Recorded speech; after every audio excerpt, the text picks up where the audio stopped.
Bismillahirrahmanirrahim. Assalamualaikum warahmatullahi wabarakatuh. Pada kesempatan kali ini, pada video ini, kelompok kami akan mempresentasikan strategi pembiayaan untuk pelunasan hutang negara pendekatan non-konvensional dengan studinya pembayaran utang IMF era SBY. Untuk melengkapi tugas mata kuliah pembiayaan pembangunan kelas D semester ganjil tahun ajaran 2021-2022.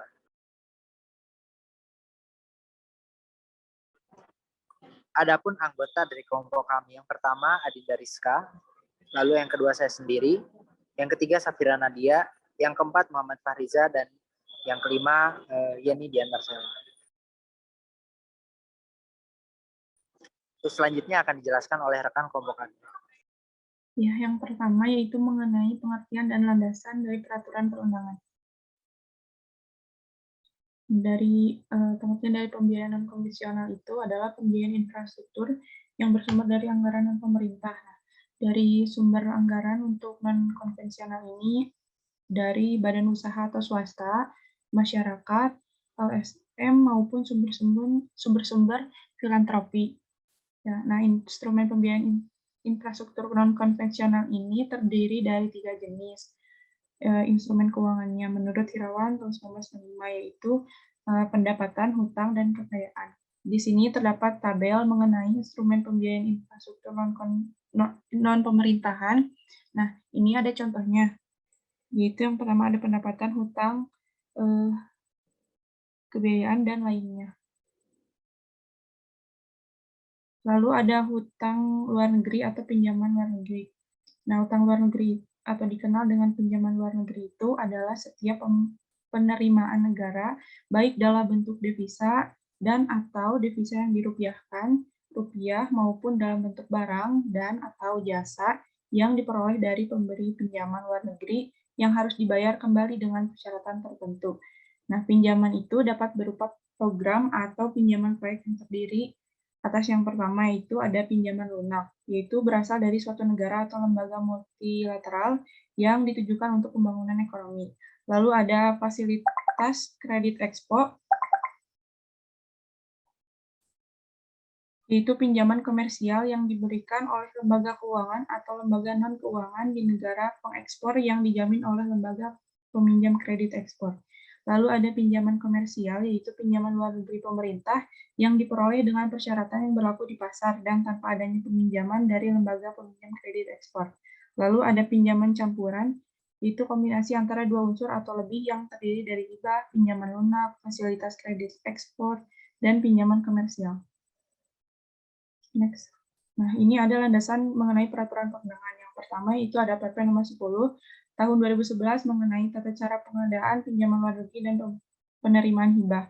Lalu ada yang kedua mengenai PP nomor 2 tahun 2006 tentang tata cara pengadaan pinjaman dan atau penerimaan hibah serta penerusan pinjaman dan atau hibah luar negeri.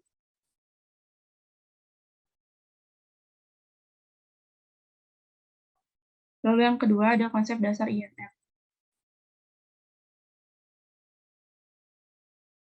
Next. Nah, IMF sendiri adalah International Monetary Fund, merupakan salah satu badan khusus dalam sistem PBB yang didirikan berdasarkan perjanjian internasional pada tahun 1945, di mana tujuannya adalah untuk membantu mempromosikan kesehatan perekonomian dunia.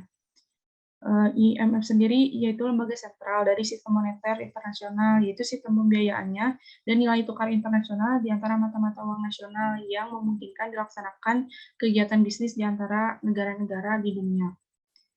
Markas besarnya yaitu ada di Washington DC, Amerika, dengan jumlah anggota 184 negara.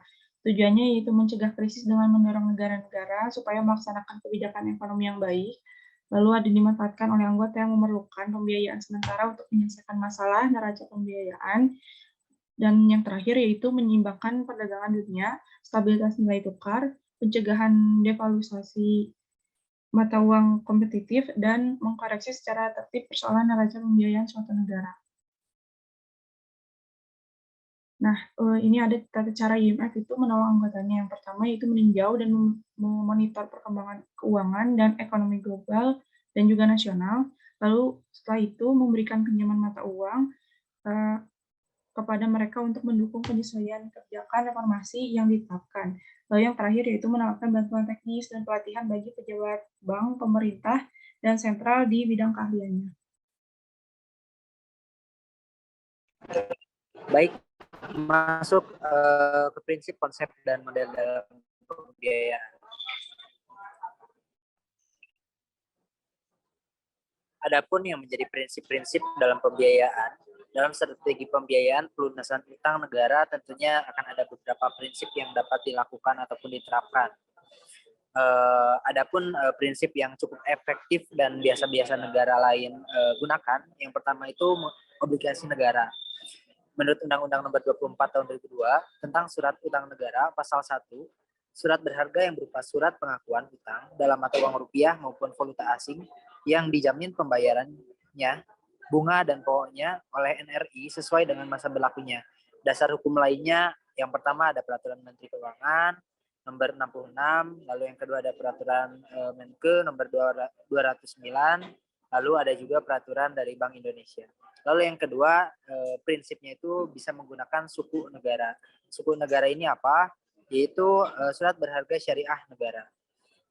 Ini disebut suku negara karena diterbitkan berdasarkan prinsip syariah sebagai bukti atas bagian penyertaan terhadap aset suku negara, baik dalam mata uang rupiah maupun valuta asing. Lanjut. Ini model pembiayaannya. Yang pertama bisa menggunakan overlapping generation model, yaitu analisis dari sebuah overlapping generation model menunjukkan bagaimana beban dari sebuah pinjaman dapat ditransfer lintas generasi. Lalu yang kedua ada model neoklasik dan yang ketiga ada model Richardian. Lanjut. Selanjutnya ada pengawasan terhadap utang luar negeri. Untuk fungsi pengawasan utang luar negeri itu terbagi menjadi tiga, yaitu yang pertama menjamin tidak adanya kecenderungan politik dari pinjaman yang dapat mengintervensi kebijakan negara.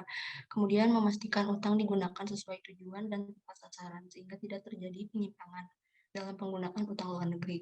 Berdasarkan pasal 81 PP 10 tahun 2011 tentang instansi pengawasan internal dan eksternal terhadap penggunaan pinjaman luar negeri atau hibah, konstruksi model pengawasan terhadap penggunaan pinjaman luar negeri itu dapat dilihat dari dua aspek, yaitu konstruksi model pengawasan internal dan eksternal.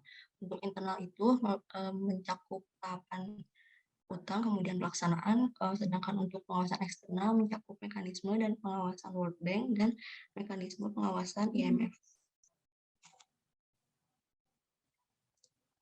Next. Kemudian ada kondisi utang IMF di berbagai era kepresidenan. Untuk mengatasi krisis ekonomi di Indonesia, IMF ini diundang masuk ke Indonesia. IMF memiliki dasar kebijakan yang selalu menjadi syarat ketika ingin diberikannya bantuan untuk mengatasi permasalahan darurat seperti terjadinya defisit transaksi berjalan seperti yang dialami Indonesia pada tahun 1997.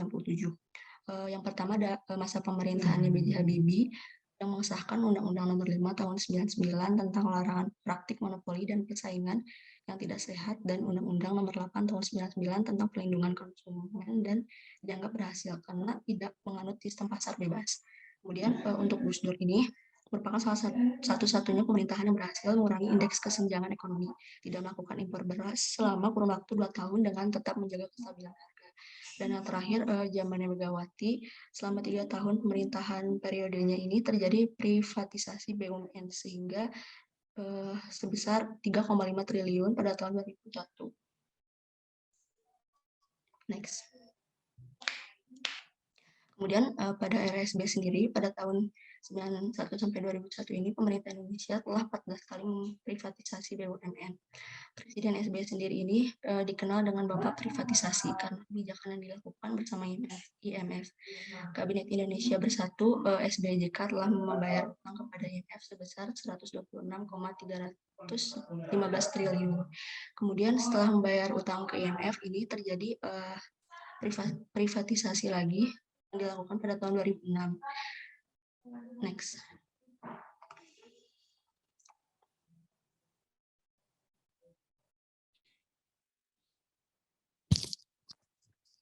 kasus di Indonesia dan gagasan dalam permasalahan kasus pembiayaan untuk pelunasan hutang negara.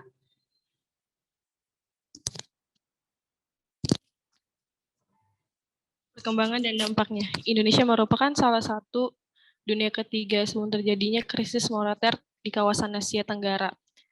Indonesia pertumbuhan sejak lahir sejak 1970-an selalu positif, serta tingkat pendapatan per kapita relatif rendah. Penyebab target pertumbuhan ekonomi dan relatif tinggi tersebut tidak cukup dibiayai dengan modal sendiri, tapi menggunakan bantuan modal asing. Pada tahun 1998 sampai 1999, cicilan pokok bunga hutang luar negeri pemerintah jatuh tempo meningkat pada 133,7% dari tahun anggaran sebelumnya sebagai akibat terdispensasinya nilai tukar rupiah secara tajam terhadap dolar Amerika. Penyebab utama terjadinya krisis ekonomi di Indonesia juga sebagian negara ASEAN adalah ketimpangan neraca pembayaran internasional. Defisit current account ditutup dengan surplus capital account, terutama dengan modal bersifat jangka pendek, portofolio investment yang relatif fluktuatif. Penyelesaian permasalahannya di sini sebelum pemerintah menerbitkan hutang perlu dilakukan kajian secara komprehensif mengenai resiko manfaat secara cermat. Nah, hutang yang ditarik haruslah memiliki kemanfaatan yang lebih tinggi dari kas yang dikeluarkan. Pertumbuhan ekonomi yang dihasilkan dari penerbitan hutang harus lebih besar dan biaya bunga hutang yang tersebut. Pemerintah perlu merancang strategi lindung nilai sebagai bagian dari manajemen risiko yang dapat diandalkan untuk mencegah pembengkakan nilai hutang pemerintah yang tidak terkendali. Kemudian yang berikutnya adalah masalah dalam strategi pembiayaan untuk pelunasan utang negara. Kemudian kita lihat dulu dari penyebab kenapa pemerintah melakukan hutang kepada negara lain. Ya, salah satu penyebabnya adalah dikarenakan kebutuhan negara atau misalnya permintaan itu lebih besar daripada uang yang dimiliki oleh pemerintah, sehingga pemerintah itu menyebabkan terpaksa untuk meminjam ke hal yang paling mudah, yaitu meminjam berhutang ke negara lain. Nah, dari hutang ini terdapat beberapa risiko, yaitu yang pertama ada risiko global. Nah, risiko global ini yang pertama adalah berkaitan dengan risiko capacity to repay atau kapasitas suatu negara tersebut untuk membayar utang tersebut. Nah, dengan suatu utang itu lebih besar daripada kapasitasnya, maka akan menjadi masalah dari negara itu sendiri. Kemudian yang kedua adalah terkait dengan refinancing atau misalnya pembayaran kembali. Nah, pembayaran kembali ini bisa berubah menjadi hal lain tergantung pada pemerintah, tergantung pada kebijakan negara yang memberikan utang begitu. Kemudian ada risiko domestik, yang mana secara makro juga terjadi seperti dari peningkatan external vulnerability dan risk premium. Kemudian secara makro terkait dengan risiko currency mismatch, over leverage, dan efek liquidity risk. Nah, kemudian di Indonesia ini juga termasuk negara pada kelompok Fragile Five, yaitu negara-negara yang memiliki kerentanan tinggi dalam menghadapi perubahan kebijakan moneter. Berikutnya, kami sudah merangkum beberapa masalah dalam strategi pembiayaan untuk pelunasan utang negara. Yang pertama adalah strategi pengolahan utang jangka menengah yang belum komprehensif. Yang kedua adalah pemerintah belum memiliki kerangka kerja penyelarasan aset utang dalam neraca pemerintah pusat. Kemudian yang ketiga adalah pemerintah belum memiliki strategi dan kebijakan yang memadai untuk mempertahankan kepemilikan individu pada SBN retail. Yang keempat adalah buruknya manajemen hutang di negara kita. Yang kelima adalah rendahnya pendapatan pemerintah. Yang keenam adalah kebijakan pajak yang tidak efisien. Yang ketiga adalah seringnya pinjaman dipakai untuk hal yang non produktif serta seperti subsidi yang mana atau barang-barang konsumsi. Berikut ada contoh-contoh permasalahannya. Berikutnya adalah kesimpulan dan saran.